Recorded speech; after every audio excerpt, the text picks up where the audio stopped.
A lot of times the government, when they hear our demands, they like to twist our words. So we really want to just be so in detail with what we want for our city. And that's the reason why we're having this event today, to really break down and show you guys exactly what we want for our youth and our students and our BIPOC community. The cities were claiming that their rights were being infringed, but we know that the rights that they're trying to protect are their right to corruption, their right to secrecy, their right to violence, their right to continue committing violence and harm against our communities. And so our demand is for the City of Kent to drop the lawsuit of against the King County inquest process immediately, to convince other cities to drop their lawsuits, and then to develop a public and fair and public review process for all police killings and all police brutality that does not involve police investigating police, but instead an independent public board that allows our people, our communities, to investigate those who are harming us. And so that's our first demand. So I'm up here to talk about our second demand at 442, which is for the Kent Police Department to be defunded. There is no reason a system that developed from slave patrols is formulated in a way to protect our very diverse community.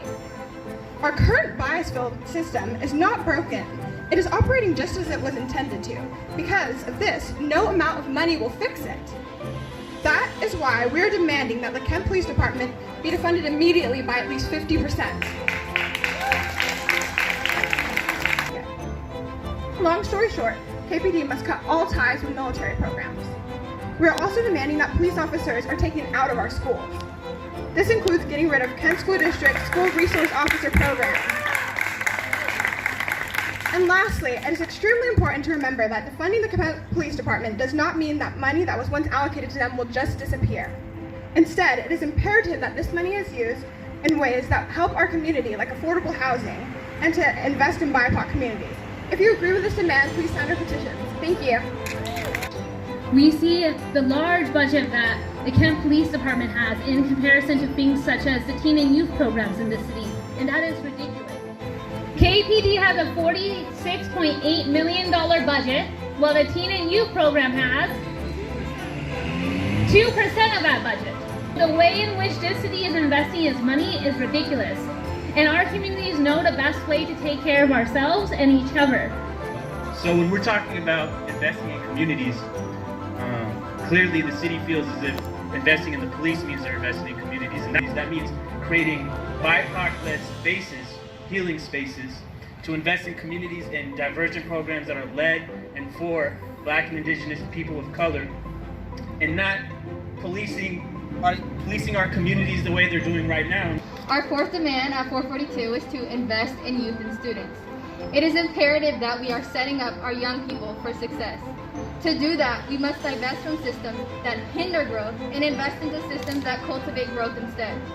What does this look like? Giving all students access to direct services, such as nurses, mental health counselors, and career counselors. 2/3 of American high school students have police at their schools. Whether that be local patrol or school resource officers, they're all police. They're all the same. In Washington, several middle schools have SROs as well. For me personally, every school I've gone to since I've been at Cedar Heights, which is in Covington, has had at least one SRO. And now in high school, we actually have a woman from the Sheriff's Department of Covington. Schools with police are more likely to refer young people to law enforcement for non-serious behaviors, and they target Black and brown students at a higher rate than their white peers. Black students are 3 times more likely to be suspended or expelled than white students. Students who are suspended are more likely to be held back a grade or just drop out of school entirely.